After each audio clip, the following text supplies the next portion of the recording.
Hello दोस्तों, welcome to my channel. मैं हूं अखिल अंसारी, स्वागत करता हूं आपका। पहला जो मॉड्यूल होगा मॉड्यूल 1 वो होगा हमारा क्लाउड कंप्यूटिंग का।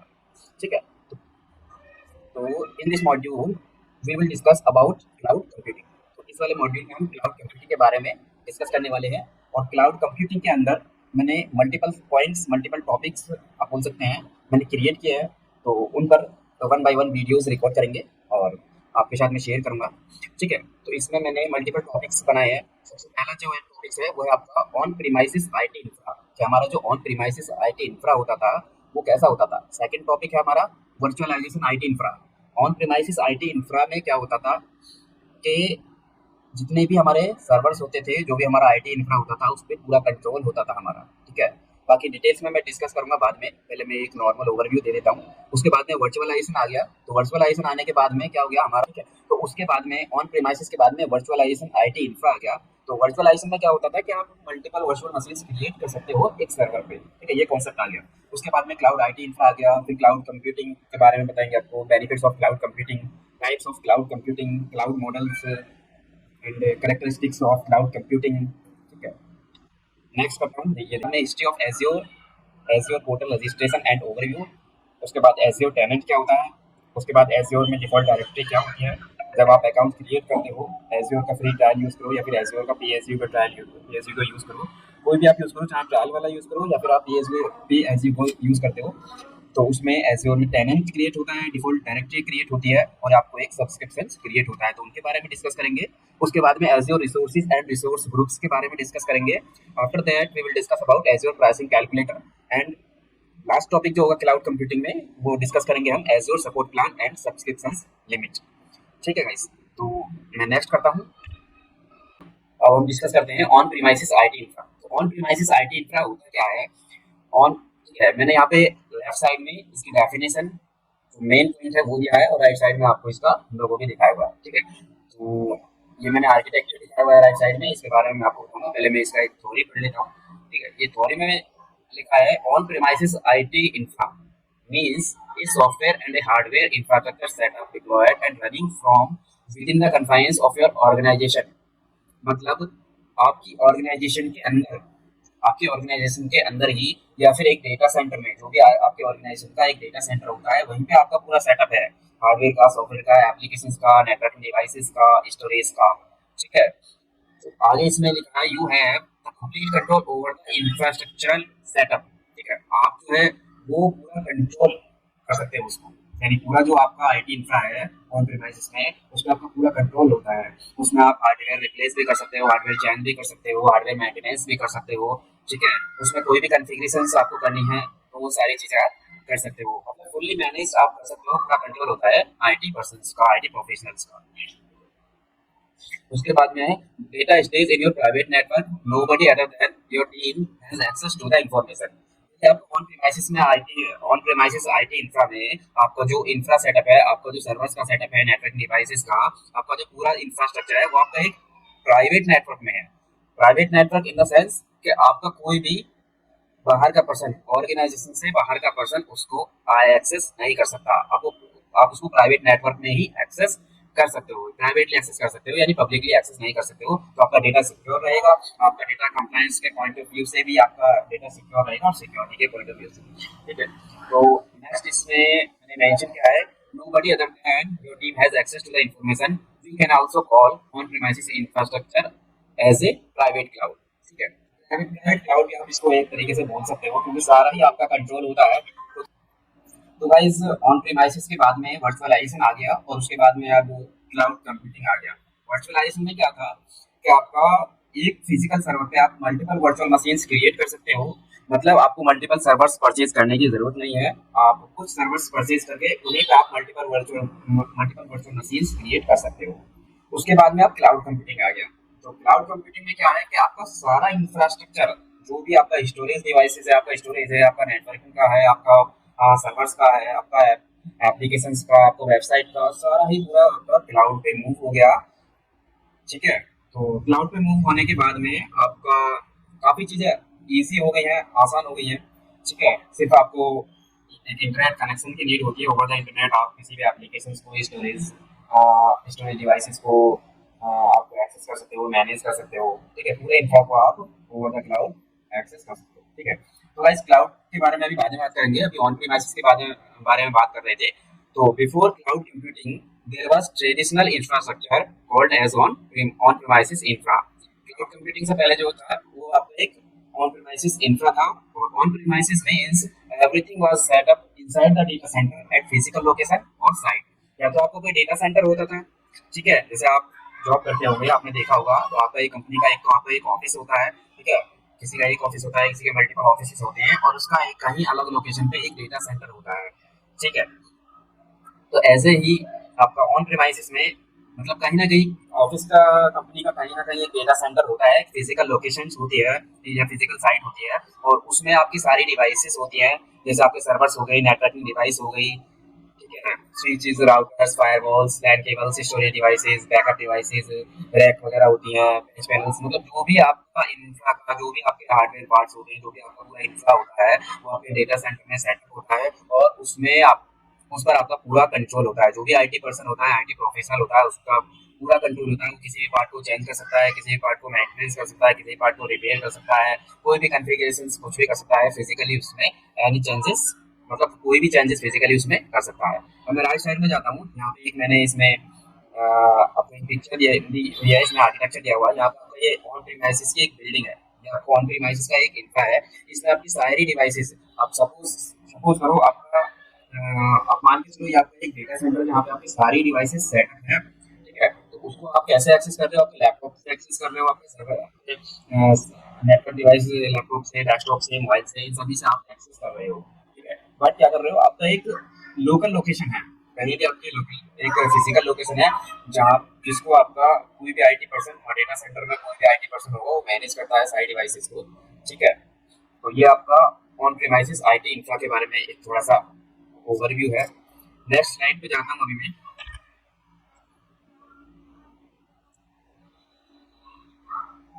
ठीक है, तो नेक्स्ट स्लाइड पे मूव हो जाते हैं हम।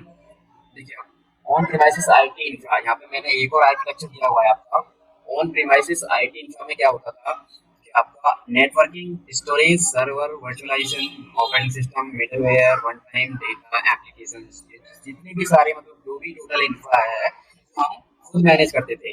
ये देखिए यहाँ पे लिखा है, यहाँ पे यू मैनेज, जो भी ये ग्रीन वाला, सारे ग्रीन वाले ये आपको बॉक्सेस दिख रहे हैं, ये सारी डिवाइस दिख रही है, पूरा इंफ्रा दिख रहा है, ये आप खुद मैनेज कर देते हैं। तो ये होता है आपका ऑन प्रीमाइसेस आईटी इंफ्रा, हमारा पूरा कंट्रोल होता है, कोई भी चेंजेस, कुछ भी कॉन्फ़िगरेशन हम उसमें कर सकते हैं, ठीक है। बाकी जो तीन पार्ट है, ठीक है, इनके बारे में अभी मैं डिस्कस नहीं करूंगा, ये क्लाउड से रिलेटेड है। जब आपका क्लाउड वाला पार्ट आएगा, क्लाउड वाली वीडियो में रिकॉर्ड करूंगा तो उनके बारे में, तो उस वीडियो में मैं इन तीन ऑप्शंस के बारे में डिस्कस करूंगा।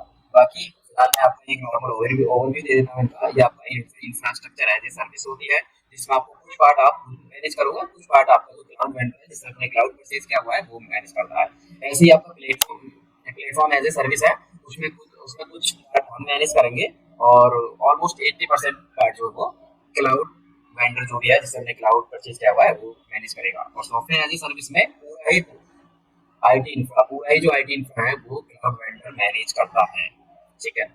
तो अब मैं राइट साइड में जाता हूँ। यदि हम इस एडवांटेजेस की बात करते हैं of on premises IT infra, जो हमारा ऑन प्रीमाइसेस आईटी इंफ्रा है, जो ट्रेडिशनल आईटी इंफ्रा है, जो हमारा ऑन साइट पर सेटअप होता है या फिर हमारे डेटा सेंटर में एक फिजिकल लोकेशन में सेटअप होता है, तो उसमें हमें क्या डिसएडवांटेजेस है, ठीक है। तो सबसे पहले फर्स्ट पॉइंट है कि first to discuss the requirement of the servers and devices etcetera. सबसे पहले क्या होगा, सपोज हम एक ऑन प्रीमाइसेस का डेटा सेंटर सेटअप करने जा रहे हैं, एक ऑर्गेनाइजेशन सेटअप करने जा रहे हैं, तो उसमें सबसे पहले हमें एक रिक्वायरमेंट एक डिस्कस करना होगा अपनी टीम के अंदर, अपनी सीनियर जो मैनेजमेंट है उनके साथ में डिस्कस करना होगा कि हमें इतने सर्वर्स की रिक्वायरमेंट होगी, हमें इस स्टोरेज डिवाइस की रिक्वायरमेंट होगी, इतने हमें सर्वर्स की रिक्वायरमेंट होगी, हमें इतने नेटवर्किंग डिवाइस की रिक्वायरमेंट होगी, ठीक है। वो डिस्कस करने के बाद में जो भी हमारी जो भी हमारा डिस्कशन होगा, जस्ट लाइक हमें 100 यूजर्स के लिए एक सेटअप जो है वो क्रिएट करना है, तो उसी के हिसाब से हमें सर्वर्स की रिक्वायरमेंट भी होगी, स्टोरेज डिवाइस की भी रिक्वायरमेंट होगी, नेटवर्किंग डिवाइसेस की भी रिक्वायरमेंट होगी, राउटर, स्विचेस, पैनल्स, रैक, अपना फिजिकल लोकेशन कहाँ पे हमें अपना आईटी सेटअप करना है, ठीक है। तो वो सारा एक सबसे पहले एक वो डिस्कशन होता है, फर्स्ट मीटिंग होती है, डिस्कशन होता है। वो डिस्कस करने के बाद में जो भी कंक्लूजन होता है उसके बाद में क्या होता है, सेकंड ऑप्शन है connect with vendors for protection of the servers and devices etcetera. जब हमारा फाइनल डिसीजन ले लेते हैं, जो भी सीनियर मैनेजमेंट है, हायर अथॉरिटीज है, सीनियर मैनेजमेंट जो भी हमारा डिस्कस कर लेते हैं कि हमारे इतने सर्वर्स की रिक्वायरमेंट होगी, इतने डिवाइसेस की रिक्वायरमेंट होगी, तो उसके बाद में वेंडर्स सर्च किए जाते हैं। अब वेंडर सर्च करने के बाद में मल्टीपल वेंडर्स से कोटेशन ली जाती है कि हमारा ये सेटअप है, इतनी डिवाइसेस चाहिए, इतने सर्वर्स चाहिए, और इसके आप कोटेशन शेयर कर दीजिए। और कोटेशन शेयर कर दीजिए प्लस आप ये भी बता दीजिए कि उसमें आपका क्या मतलब कितने टाइम की, किस पार्ट की क्या वारंटी होगी, उसमें क्या आप कितने टाइम तक आप रिपेयर करोगे, एमसी में क्या होगा क्या नहीं होगा, वो सारी चीजें डिस्कस होगी। तो कोटेशन के बाद में क्या होगा, आपका थर्ड स्टेप होता है आपका take approval from senior management to purchase the servers devices etcetera.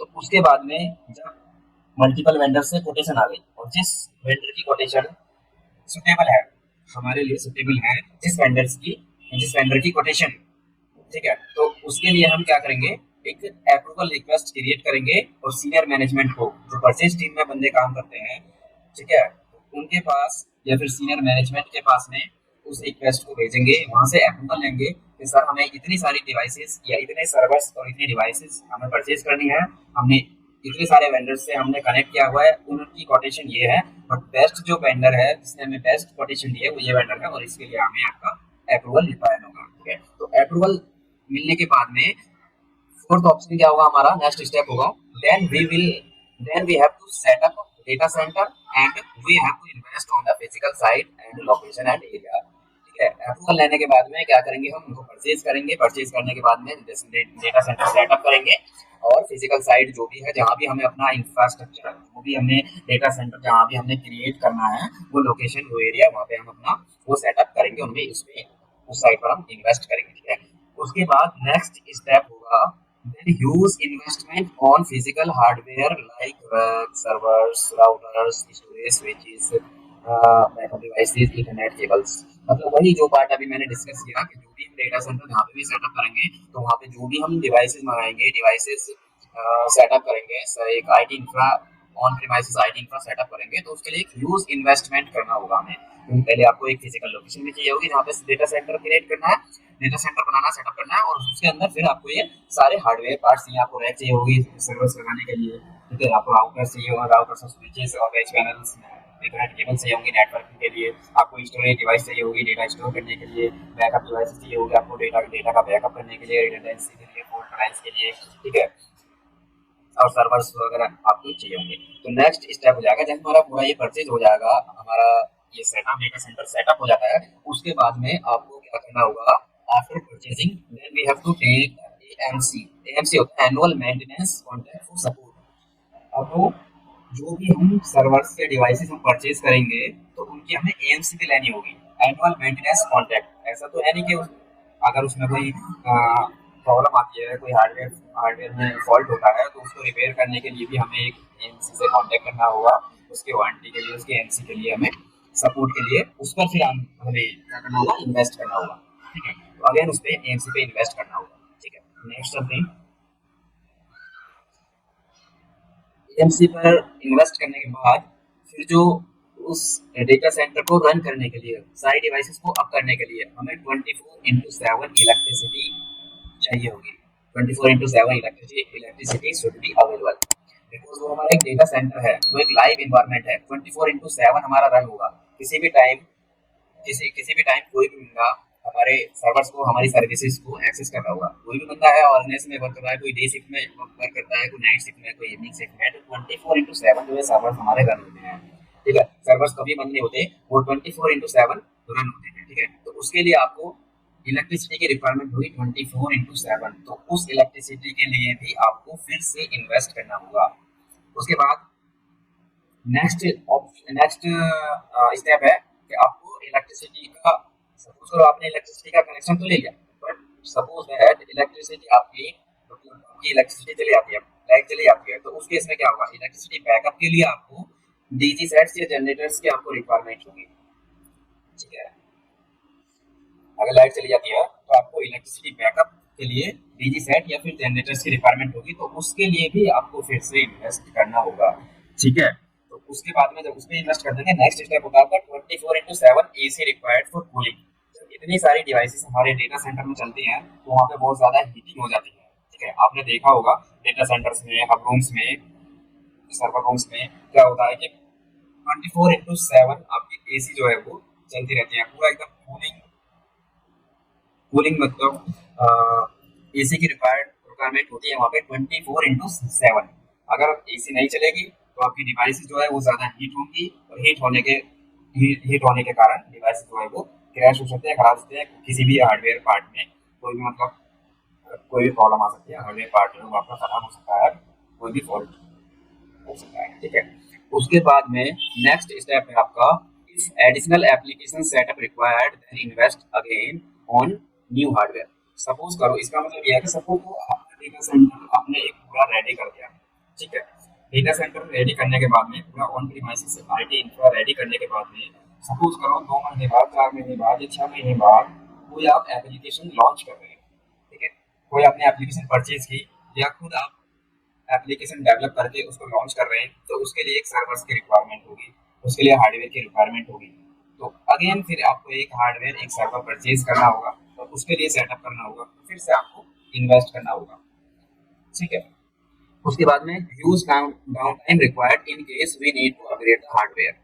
अब सपोज दैट आपके डेटा सेंटर में कोई सर्वर में प्रॉब्लम आ जाती है, आपका सर्वर क्रैश हो जाता है, आपके सर्वर को मेंटेनेंस की रिक्वायरमेंट होती है, या आपका सर्वर वर्क नहीं करता है, कुछ प्रॉब्लम आ जाती है, या किसी भी reason from for any reason आपका सर्वर जो है वो वर्क नहीं कर रहा है, तो उसको रन करने के लिए या फिर उसको अपग्रेड करने के लिए क्या होगा, use down down time required होगा। ठीक है, तो आपका अगर डाउन टाइम होगा तो एम्प्लॉय जो है आपके सर्विसेज को एक्सेस नहीं कर पाएंगे, और आपके सर्विसेज को एक्सेस नहीं कर पाएंगे तो आपका यूज लॉस होगा, आपका प्रोडक्शन एनवायरनमेंट डाउन हो जाएगा, आपका प्रोडक्शन जो डाउन हो जाएगा, आपका यूज लॉस होगा। ठीक है, उसके बाद में नेक्स्ट स्टेप है, every hardware has a expiry, so after expiry of hardware life then you have to again buy new hardware। ठीक है, तो जैसा आपको पता है कि हर एक हार्डवेयर की, हर एक चीज की, कोई भी आपका हार्डवेयर है, कोई भी आपकी एक डिवाइस है, तो उसकी एक वारंटी होती है, किसी की 1 ईयर, 2 ईयर, 3 ईयर। जैसे आप लैपटॉप परचेज करते हो तो उसकी किसी की 1 ईयर, 2 ईयर, 3 ईयर। ठीक है, तो जब सर्वर्स की या कोई भी डिवाइसेस है आपके डेटा सेंटर में, उसकी वारंटी एक्सपायर हो जाती है, तो उसके बाद में क्या होगा, फिर आपको एक नया सर्वर परचेज करना होगा। क्योंकि अगर सर्वर आपका एक्सपायर हो गया है, उसकी एक्सपायरी हो गई है, तो आपका एक नॉन कंप्लायंस का इशू होता है। ठीक है, ऑडिट में भी वो आपका इशू क्रिएट करता है, तो उसकी या तो आप वारंटी एक्सटेंड कराइए या फिर नया आप हार्डवेयर, नया सर्वर आप परचेज कीजिए। दोनों ही केस में आपको क्या करना होगा, फिर से इन्वेस्टमेंट करना होगा। ठीक है, उसके बाद में नेक्स्ट पॉइंट है, of expiry hardware there is zero return. Suppose करो आपका हार्डवेयर हार्डवेयर की जो आपकी एक्सपायरी है वो मतलब एक्सपायर हो गया आपका हार्डवेयर, तो उसके लिए आपको जीरो रिटर्न मिलेगा। आपका एक्सपायर हो गया तो उसके लिए कोई, फिर वो स्क्रैप में जाएगा, उसका जीरो रिटर्न मिलेगा। ठीक है, उसके बाद में नेक्स्ट जो ऑप्शन है वो है, hire many IT engineers to manage and operate those physical devices. ठीक है, तो आपका एक डेटा सेंटर होगा, एक रूम होगा, सारी डिवाइसेस आपके ऑन प्रीमाइसेस इंफ्रा में होंगी। क्या मल्टीपल डिवाइसेस होंगी, मल्टीपल आपके यूजर्स होंगे, उन सारी डिवाइसेस को मैनेज करने के लिए आपको मल्टीपल आईटी इंजीनियर्स हायर करने पड़ेंगे, उन डिवाइसेस को, उन फिजिकल डिवाइसेस को ऑपरेट करने के लिए। ठीक है, तो उस पर भी आपको एक ह्यूज इन्वेस्टमेंट करना होगा। उसके बाद लास्ट ऑप्शन मैंने जो यहाँ पे नोट किया है वो है, then maintenance will be required time to time. ठीक है, उसके बाद भी ऐसा तो है नहीं कि एक बार आपने सेटअप कर दिया तो वो आपका सालों साल, कई साल तक, मल्टीपल ईयर्स तक चलता रहेगा। उसको रेगुलर बेसिस पे मेंटेनेंस की रिक्वायरमेंट होगी, तो उसमें भी आपका इन्वेस्टमेंट होता है। तो ओवरऑल मिला के मतलब ये है कि ऑन प्रेमाइसिस आईटी इंफ्रा जो है उसमें इन्वेस्टमेंट बहुत ज्यादा है। ठीक है, और उसको टेक केयर भी करना है, और डाउन टाइम भी उसमें ज्यादा होता है। ठीक है, तो ये सारे टॉपिक्स थे, ये सारे पॉइंट्स थे डिसएडवांटेज के of on premises IT infra. ठीक है गाइस, मैंने राइट साइड में एक पिक्चर और लगाई है, यहाँ पर ऑन प्रीमाइसेस आईटी इंफ्रा है, यहाँ पर, और सारा एक ये ऑफिस है, ऑफिस में सारे डिवाइसेस कनेक्टेड है, और ये बीच में आपकी बिल्डिंग टाइप से दिख रहा है, सारे सर्वर्स हैं, बिल्डिंग है, सर्वर्स लगे हुए हैं, तो उनको आपकी ये डिवाइसेस कंप्यूटर्स वगैरह एक्सेस कर रहे हैं। तो गाइस ये था ऑन प्रीमाइसेस आईटी इंफ्रा के बारे में। ठीक है, इसके बारे में मैंने जो भी इंफॉर्मेशन शेयर की है वो आपको पसंद आई होगी, और अगर आपको पसंद आई है तो प्लीज़ इस वीडियो को लाइक कीजिए, शेयर कीजिए और चैनल को सब्सक्राइब कीजिए। तो गाइस मिलते हैं फिर नेक्स्ट वीडियो में। Okay guys, thank you so much.